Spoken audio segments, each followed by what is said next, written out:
Bonjour et bienvenue dans cette nouvelle vidéo, c'est Rudy Viard de Web Marketing Conseil. Aujourd'hui, on va parler de cold email, donc d'email à froid.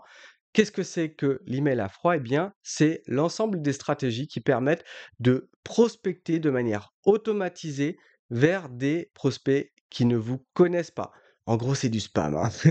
C'est du spam, mais 100% légal, qui permet d'aller prospecter notamment les entreprises. On n'a pas le droit de le faire sur des particuliers. Je sais qu'il y en a qui le font, mais ce n'est pas légal. Par contre, sur les entreprises, c'est 100% légal si vous ciblez des gens qui pourraient potentiellement être intéressés par vos offres. C'est une stratégie que j'adore. Pourquoi? Parce qu'elle est extrêmement efficace. Alors, elle est efficace sur du volume, hein. Si vous envoyez 10 emails par jour, il va pas y avoir grand-chose qui va se passer, mais elle est très efficace sur du volume. Elle est ultra scalable. Il n'y a pas vraiment de limite. Moi, j'envoie 3500 emails par jour. Mes clients, c'est entre 400 et 800. Bon, ça dépend ce qu'ils demandent comme infrastructure, mais je connais des copains qui font 10-15 000 par jour. Donc, s'il n'y a pas vraiment de limite et c'est peu chronophage, donc ça, c'est quand même un gros avantage par rapport à toutes les autres stratégies comme l'inbound marketing, le SEO, les contenus sur les réseaux sociaux. Là, en gros, une fois que vous avez mis en place votre système, bah, il n'y a plus qu'à attendre que ça tombe et répondre aux emails chaque matin. Et puis dernière chose, c'est économique, c'est-à-dire que c'est beaucoup moins cher que des campagnes Facebook. J'ai dépensé 3 500 € pour une campagne de webinaire, le mois dernier. Voilà, c'est vite des sommes astronomiques, alors que, bah, le cold email, en fait, une fois que vous avez fait votre système, c'est quasiment à vie. C'est un coût, c'est vraiment une stratégie, de raccro, de faible au fort, mais qui est vraiment efficace et je la vends énormément en ce moment à des petites entreprises parce qu'on le sait que le marketing ça leur passe au-dessus de la tête et ben là, ils ont des résultats en faisant pas grand-chose et donc je voulais vous présenter, les challenges d'abord. Qu'est-ce qui fait qu'on réussit dans le cold email, que ça marche, que ça fonctionne pour pas que vous me disiez dans 6 mois: «Oui, ça marche pas, moi je chez moi ça marche pas». Non, c'est pas chez vous ça marche pas, c'est qu'il faut réunir un certain nombre de facteurs pour que ça marche et ensuite on va voir les bonnes pratiques et puis je terminerai avec 7 séquences de cold email qui fonctionnent pour générer des prospects. Donc d'abord les challenges du cold email, voilà, j'enrage parfois, j'ai des prospects au téléphone et ils disent: «Ben non, mais nous on le fait déjà, on a Brevo, on a Mailjet, on a ActiveCampaign». Non, ça c'est pas de l'email à froid, OK? C'est pas de l'email à froid. Ça, c'est, de l'envoi de mailing sur des listes de clients ou de partenaires et cetera. J'ai 40 000 abonnés à ma newsletter, j'utilise aussi Brevo, j'utilisais ActiveCampaign pendant très longtemps qui est la Rolls-Royce du marketing automation. J'utilise aussi Mailjet pour les filles fidèles robes de mariée d'ailleurs. J'utilise ces outils, mais c'est pas pareil. Ce n'est pas fait pour ça. Ce n'est pas fait pour aller mettre une base de 1000, 10 000, 100 000 emails qui ne vous connaissent pas, pour leur shooter un email. Ça, ce n'est pas du cold email, d'accord? Pourquoi ça marche dans Brevo? Parce que moi, mes 40 000 abonnés, à chaque fois que j'envoie une newsletter, il y en a 50, 60 qui se désinscrivent. Il y en a qui partent en bounce, mais pas beaucoup. Et donc, bah, elle s'écrème, progressivement. J'ai de nouveaux abonnés, mais ils me mettent pas en spam puisqu'ils me connaissent ou c'est des anciens clients. Donc forcément, Brevo, il me strike pas. Il me dit: «C'est bon, tu peux faire ta newsletter». Je pourrais avoir d'ailleurs, 1 000 000 d'abonnés et ça fonctionnerait aussi. Mais je peux pas par contre mettre 20 000 abonnés d'un coup et espérer que Brevo va accepter ça, sinon ils vont pourrir tout simplement leur nom de domaine et leurs infrastructures email, ils vont passer en spam. Donc ce n'est pas du cold email. On va voir, hein, bien sûr, ce que c'est que le cold email. De même, si vous avez une cible qui se réduit à quelques profils de décideurs en France, je sais pas moi, il y a, 100 producteurs de cinéma, il y a, 500 salles de spectacle, il y a, 12 hôpitaux, j'en sais rien, des professeurs d'université et que si vous envoyez un email, vous allez vous faire griller, comme on dit dans la profession. Ne faites pas du cold email. Le cold email, ça fonctionne quand il y a un minimum de volume de prospects. D'accord? Si vous avez que 100 personnes en France, bah, vaut mieux faire une approche un à un, c'est-à-dire que vous allez mettre le paquet pour les séduire. Ça peut être un coup de fil, ça peut être une lettre, un courrier, un cadeau, une bouteille de champ, mais ne faites pas du cold email. L'email à froid, donc, c'est efficace quand vous avez un client idéal qui est clair. Donc, je sais pas, les responsables RSE, les responsables RH, les cabinets de conseil en optimisation fiscale, les campings en Aquitaine, les hôtels, les pizzerias, je sais pas, voilà. Si vous avez un ou plusieurs cibles claires, plutôt que juste les PME ou les grands groupes, bah, l'email à froid, ça peut fonctionner pour vous très, très bien. Je dis pas qu'on peut pas faire d'email à froid sur tous les gérants, de France, hein. Moi, j'ai la liste, j'ai 70 000 emails de toutes les boîtes de plus de 50 ou 100, employés. On peut le faire, mais ça sera moins précis dans votre approche, vous aurez pas les messages qui vont bien derrière. Ça fonctionne bien l'email à froid aussi quand vous savez qu'il y a un volume de prospects. Donc 1 000, 5 000, 100 000, peu importe, 1 million, bon 1 million je pense pas, mais voilà. Si vous savez que vous allez pouvoir gagner beaucoup de temps et sur le volume vous refaire. Si vous, enfin, vous disposez d'une offre simple qui répond à un besoin direct. J'avais essayé le cold email il y a 5 ou 6 ans, ça a été un fail. Pourquoi? Parce que je vendais mon programme d'accompagnement et un programme d'accompagnement, pour les entreprises, je veux dire, c'est un truc, il faut de la confiance, il faut des gens qui vous suivent depuis plusieurs semaines, plusieurs mois. Faut qu'ils se disent: «Bah ouais, j'ai vraiment besoin de ça et tiens, je vais bosser avec Rudy Viard». Ça fonctionne, mais plus dans une approche inbound, dans une approche, contenu et cetera. Sur de l'email à froid, ça fonctionne pas. Donc il vaut mieux privilégier des offres simples. Par exemple, là, je travaille avec une agence, événementielle. Au lieu de dire: «Coucou, on fait, du team building, des séminaires, des événements, grands groupes, petits groupes, indépendants, on fait tout, quoi». Bah non, ils ont dit: «Bah non, nous on fait des, par exemple, on fait des ateliers. Atelier œnologie, atelier dégustation de vin, de whisky, atelier massage et cetera». Donc ça donne une couleur et là, la personne qui va recevoir ça, eh bien, elle va peut-être avoir une lumière qui s'allume en se disant: «Ah bah, ce serait pas mal pour la fin de l'année. Test de whisky, parce que les commerciaux, ils adorent ça», voilà. Ou, massage parce que, je sais pas, ils sont stressés, Donc il faut essayer de trouver la petite accroche, pas faire comme les emails que vous recevez, souvent d'agences à Madagascar qui disent, «On fait tout, partout, pour tout le monde». Ça marche pas. Il faut que ça allume une lumière, que le gars se dise: «Tiens, pourquoi pas? Pourquoi pas creuser?» Hem, Ensuite 5 gros challenges.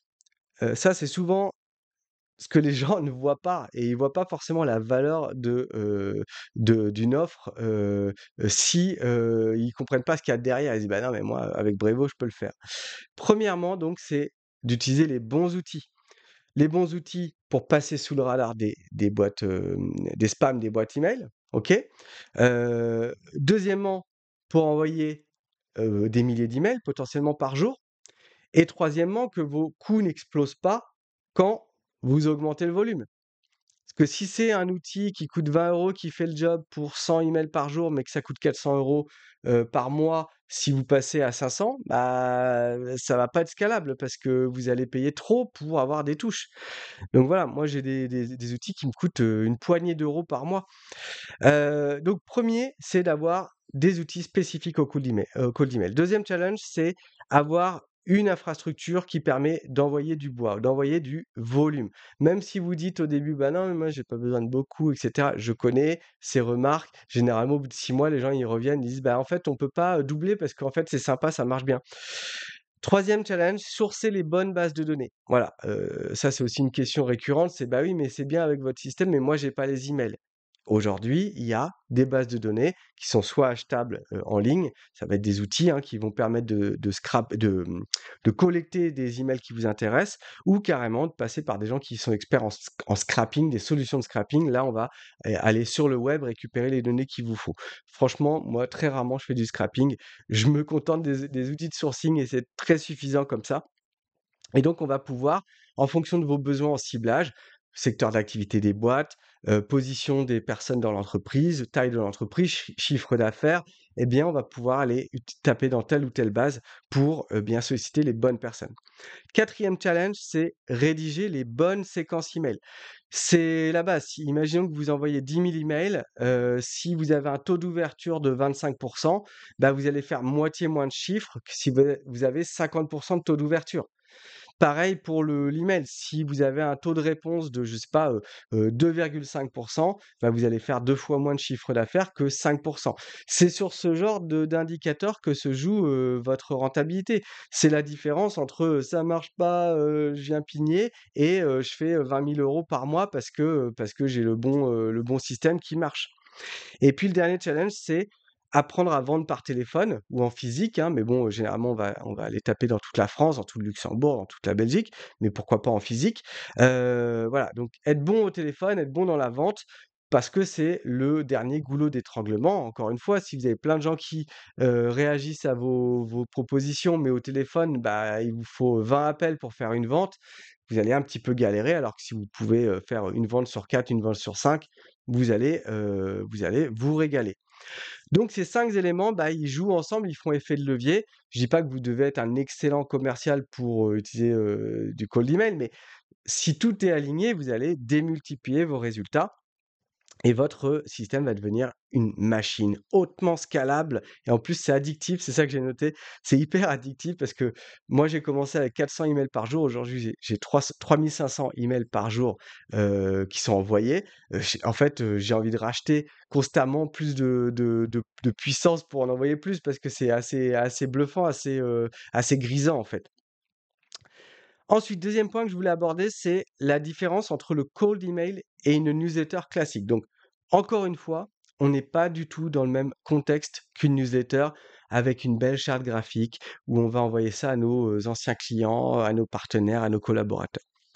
De la prospection à froid, ça nécessite de comprendre que les personnes que vous sollicitez, eh bien, elles ne vous connaissent pas, elles ne recherchent rien, elles n'ont pas de besoin exprimé.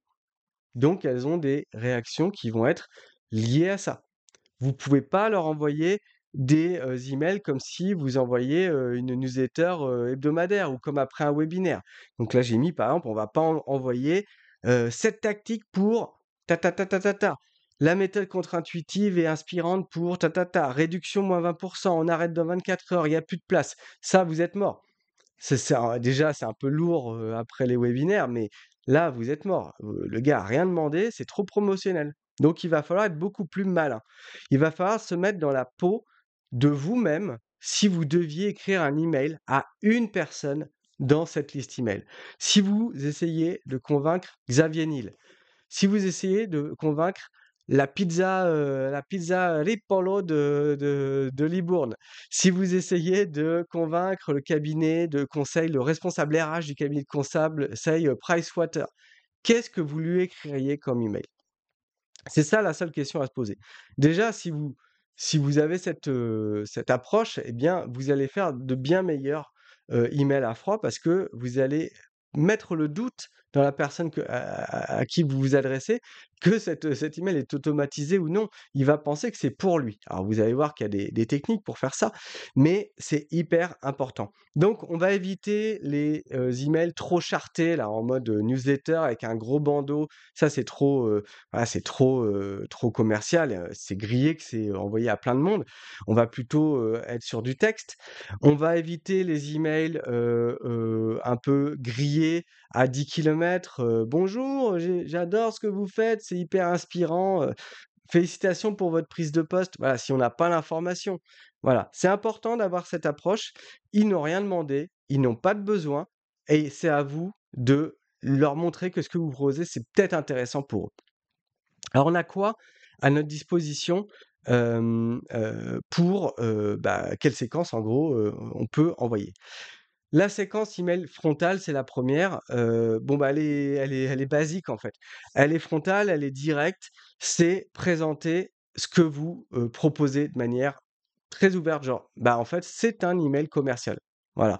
Donc on va envoyer un short and sweet email, c'est un email, court et sympa qui va simplement détecter s'il y a un besoin, chez votre interlocuteur.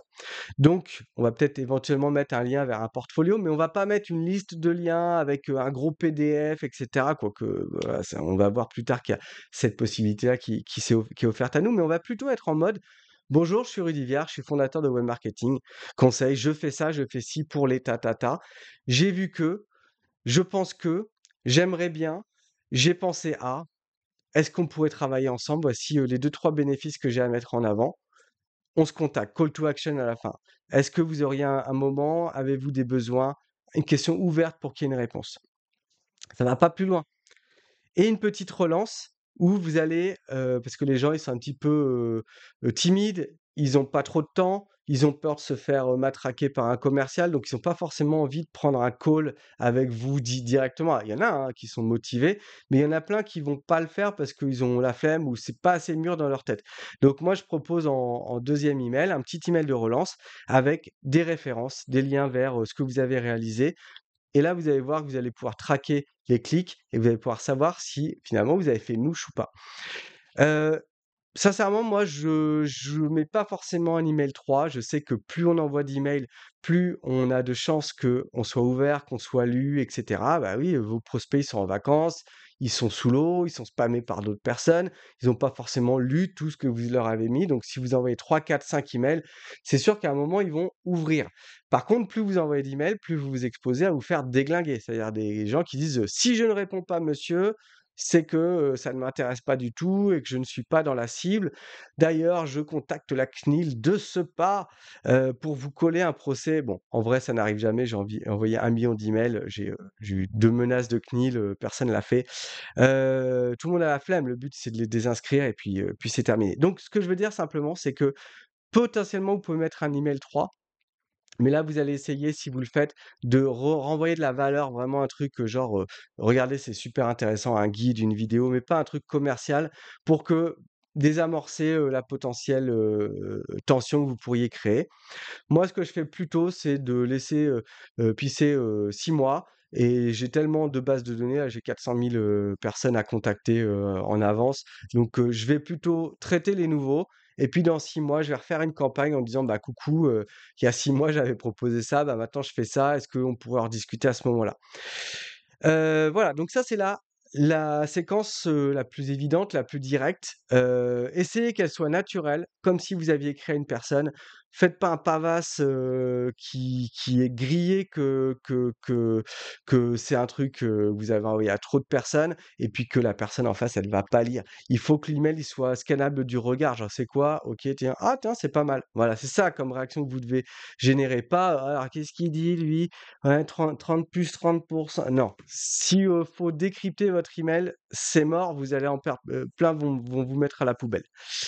La deuxième séquence qui marche, c'est une séquence email illustrée avec des visuels. Alors, la bonne pratique les bonnes pratiques en termes de délivrabilité, c'est plutôt de faire du full texte, donc d'avoir, des emails texte. «Bonjour, ta ta ta ta ta ta».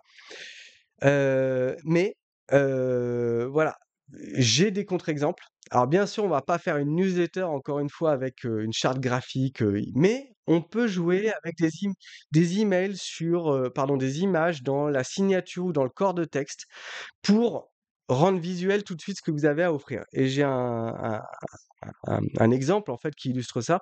J'ai travaillé pour Supersonic, qui est une agence événementielle, à Bordeaux. Ils avaient un side project qui s'appelait «Les nouveaux potagers» et les nouveaux potagers, c'était en gros des bacs à légumes qu'on peut installer dans les rooftops et les parkings d'entreprises et donc bah, c'est sympa parce que les salariés, ils peuvent, arroser les tomates, ils peuvent, manger une petite fraise et puis 50 de la récolte, elle est envoyée à la banque alimentaire. Donc c'est idéal pour les responsables RSE qui sont là pour la solidarité, l'éthique, l'écologie et cetera. Et en plus, ça fait plaisir aux salariés qui sont contents, quand ils fument leur cigarette, bah, de voir de la verdure tout simplement plutôt qu'un parking. Donc on a fait comment dire? On a fait une campagne auprès de 500 responsables RSE en Aquitaine. J'étais un peu inquiet parce que c'est pas beaucoup 500, je me disais: «Est-ce qu'ils vont avoir des résultats?» Et puis, la responsable commerciale, elle m'a demandé de mettre, en signature, une photo, avec, des je sais plus ce qu'il y avait honnêtement. Je crois que c'est ce que je vous mets à l'écran, mais j'ai un gros doute. Est-ce qu'il y avait des bacs, déjà visibles? Mais peu importe. Heu et en fait, ça a cartonné. Elle a eu 12 touches, 2 signatures au bout de 2 semaines, dont Colissimo et Decathlon. Donc des grosses boîtes et je sais pas ce qu'ils ont fait depuis, mais si au bout de 2 semaines ça a fonctionné, c'est que l'approche était bonne. Donc je pense qu'il faut aussi, pondérer, se demander si, en termes de délivrabilité, de possibilité de passer en spam, est-ce qu'il y a un gros risque? Si vous exagérez pas et que vous mettez juste une belle image en signature ou dans le corps de texte, je pense que ça passe et si ça apporte vraiment de la valeur en termes de présentation de ce que vous faites, eh bien, pourquoi ne pas le faire? À tester en tout cas. La troisième séquence, je l'appelais la séquence email inversée. Donc là, on va essayer de changer la dynamique habituelle de prospection un petit peu inbound, où on va dire à l'interlocuteur, bonjour, je fais ça, j'offre ça, j'ai tel outil, j'ai telle formation, avez-vous tel besoin?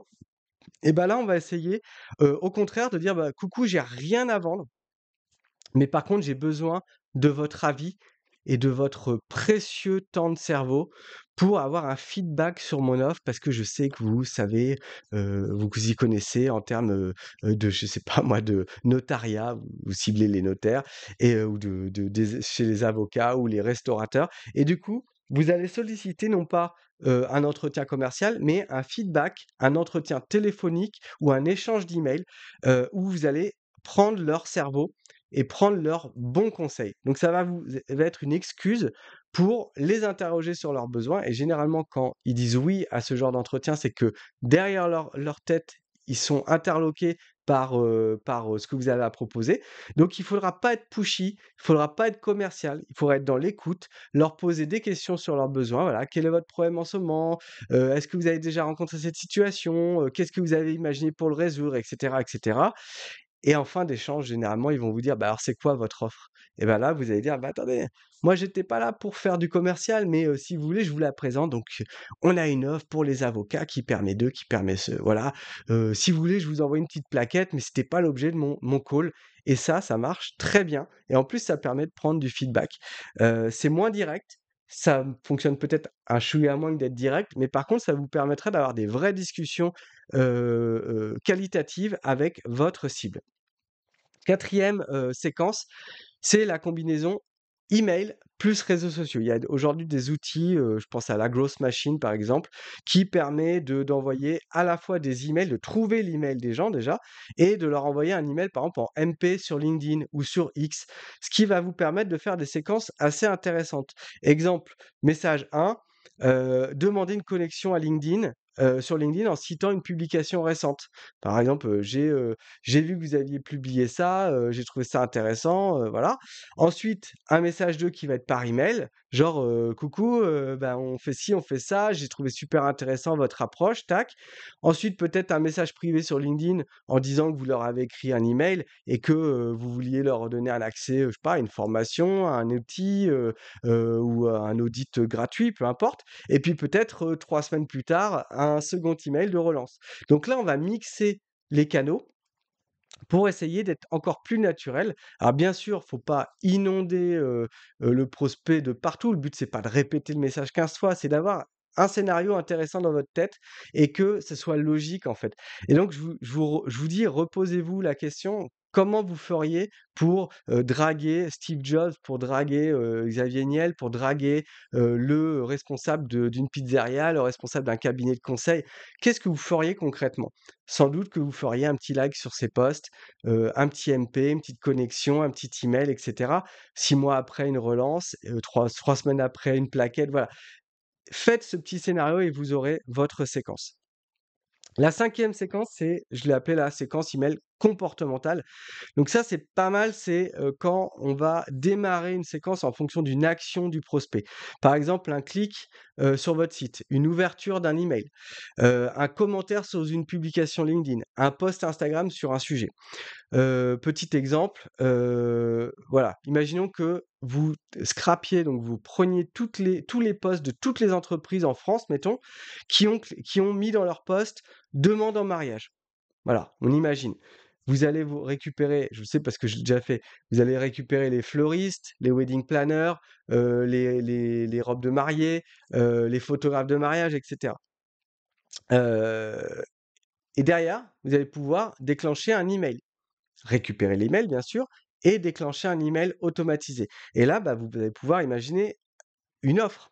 Alors ça peut être une offre de collaboration, une offre de commissionnement, ça peut être à vous de voir. Mais là encore, on a un trigger, un déclencheur qui est une action.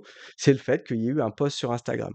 Un exemple 2, bah, un utilisateur commente un de vos posts LinkedIn, eh bien vous allez pouvoir, ou celui d'un concurrent d'ailleurs, vous allez pouvoir les relancer automatiquement sur leur adresse email, en plus de les relancer dans LinkedIn.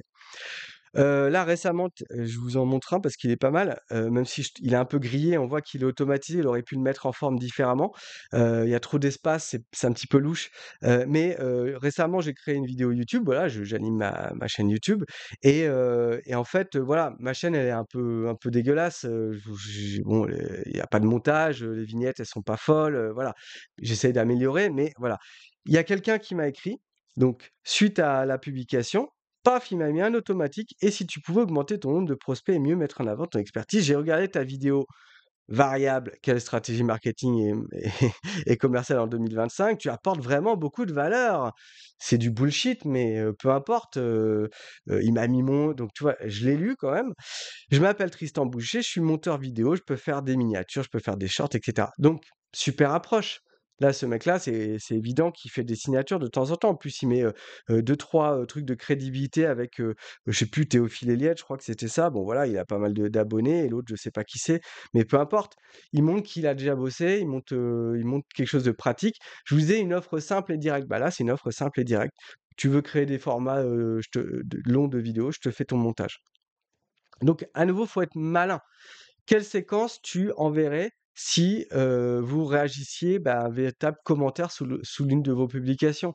Voilà, je vous en ai mis une par exemple, mais par exemple, message 1, vous enverriez peut-être l'email. Bonjour, merci pour ton commentaire ou votre commentaire. Sous mon post LinkedIn, je suis en train de lancer un outil, une formation pour je sais pas, les avocats, les startups, etc. Est-ce que vous voulez voir la V1 ou avoir un accès? Allez, bonne journée. Vous pouvez même être un peu sympa, hein, voilà. Relisez-vous, dites-vous si vous enverriez cet email de manière friendly à quelqu'un. Message 2: «Bonjour, j'ai ouvert la bêta de ma prestation, de mon outil et cetera. Voici le lien, je vous donne l'accès en l'échange de votre feedback». Voilà, par email, par exemple. Donc la personne, elle va se dire: «Ah bah merci, c'est sympa, je te dis, ce que j'en pense après». Mais au moins vous avez créé une connexion et vous pouvez ensuite derrière, créer une relation humaine. Qu'est-ce que j'ai mis après? Attention, n'envoyez pas des messages qui ont l'air personnalité, mais qui sont en réalité grillés à 10 kilomètres. Bah, c'est un petit peu ce qu'a fait comment il s'appelle là? Salut Tristan Boucher. Quand il me dit: «Tu apportes vraiment beaucoup de valeur», il l'a pas vu ma vidéo et mais donc voilà, c'est un peu grillé. Mais comme le trigger, le déclencheur était bon, bah, je l'ai ouvert et j'ai mis une petite étoile. Je me suis dit: «Peut-être pour plus tard». Je l'ai pas, réécrit derrière, mais j'ai mis ma petite étoile, ouais, pourquoi pas, si j'ai besoin d'un monteur. Donc, essayez de pas être trop grillé en tressant des lauriers alors que c'est vu d'avance. 6e séquence, les séquences email par trigger. Alors c'est un peu la crème de la crème du cold email, hein. C'est quand vous avez un déclencheur, un signal très clair. Par exemple, j'ai coaché un acteur majeur de l'emploi, externalisé, donc bon, je ne citerai pas parce que je suis pas sûr qu'il ait envie, mais c'est pas un secret. En gros, il propose, de la comptabilité, du secrétariat, du marketing à temps partagé et donc on va pouvoir avoir, 5 heures de secrétariat par semaine, et donc lui, sa stratégie, c'était d'aller voir tous les sites d'emploi, Indeed, APEC, France Travail, et cetera, Monster. Dès qu'il y a quelqu'un qui cherche secrétaire, il repère l'entreprise, il enrichit son résultat, il trouve le responsable RH, il envoie un email en disant: «Bah, c'est débile de recruter en CDI une secrétaire alors que dès demain, on peut vous en fournir pour 5 heures par semaine, donc pour une fraction du prix». Super approche, ça marche très, très, très, très bien. Alors il est pas le seul à le faire, hein, mais ça marche bien. Autre trigger fort, changement de poste.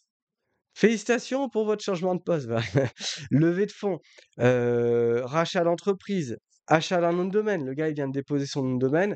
Moi, j'en ai acheté une flopée là. 2 jours après, j'ai reçu, «Félicitations pour votre nouveau projet, vous avez besoin de refaire un site?» Bah oui, ça marche.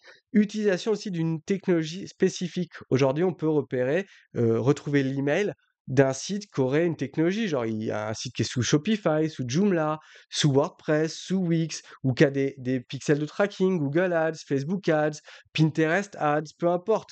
Il y a des centaines de technos qui se repèrent dans les sites et on peut récupérer l'email de ces sites-là. J'ai fait une très bonne campagne sur des Shopify, sur de la stratégie de référencement pour Shopify et j'ai des bons résultats et je suis assez content. Donc on peut le faire. Deuxième exemple, bah voilà, si vous repérez tous les sites qui ont un pixel Facebook Ads, c'est certainement qu'ils font de la publicité sur Facebook.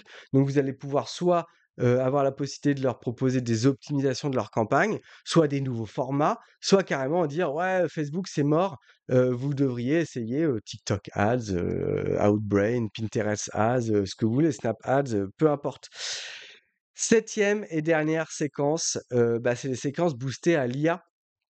Alors, voilà, depuis le début de la vidéo, je vous ai expliqué que la personnalisation, c'était la clé pour retenir l'attention. Si vous faites un message générique, les gens, ils se sentent même un peu humiliés, donc il faut être un minimum, voilà, c'est un jeu de dupes, hein, tout le monde sait plus ou moins que ce sont des emails, envoyés à beaucoup. Mais essayez d'être un minimum ciblé et donc, plus dans votre email vous ferez mention du ciblage, plus, vous aurez des réactions positives.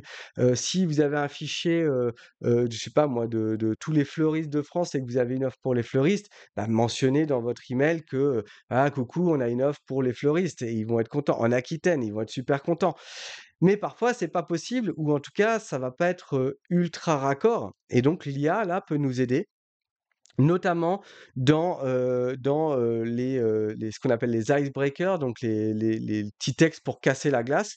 Là, l'IA peut aller, piocher de l'info sur la boîte et même sur le post de la personne qu'on contacte pour aller trouver une petite intro qui colle bien. Donc genre, «Bonjour, j'ai vu que, je sais pas, Adexo, Consulting, avait, fait un rachat d'entreprise. C'est une super bonne nouvelle parce que simplement vous avez été piocher des infos, sur la boîte et ce qu'ils faisaient, et puis leur actualité éventuellement. Donc l'idée c'est quoi? Hem, c'est d'avoir quelque chose qui fasse résonner dans la tête de votre prospect, que la personne se dise: «Tiens, c'est pas bête ça. Tiens, ça pourrait le faire. Tiens, ça pourrait intéresser Michel. Tiens, ça pourrait être, pour les fêtes de fin d'année». Voilà, c'est ça qu'il faut faire. Alors, c'est impossible de deviner qui va tilter sur votre offre, mais par contre, l'idée c'est ça, c'est d'avoir le maximum, dans votre texte, d'éléments qui vont, faire, se dire: «Ça pourrait être pour moi également». Plus votre ciblage est fin, plus ça va être évidemment facile.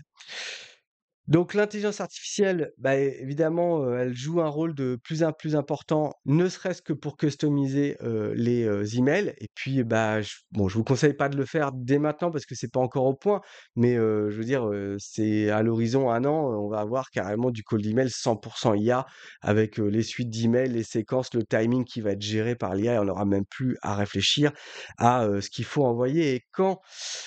Voilà, je vous laisse, me mettre un petit pouce bleu si vous avez aimé et si vous n'avez pas aimé, mettez un commentaire de hater dans, dans les comments. Ça, fera fonctionner l'algorithme. Non, très sincèrement, je fais ça pour vous. Plus j'ai de likes, plus j'ai de vues, plus je suis content, plus je fais des vidéos. J'espère que ça vous est utile. Donc, abonnez-vous, faites tourner la chaîne autour de vous et je vous dis à très vite pour de nouvelles vidéos.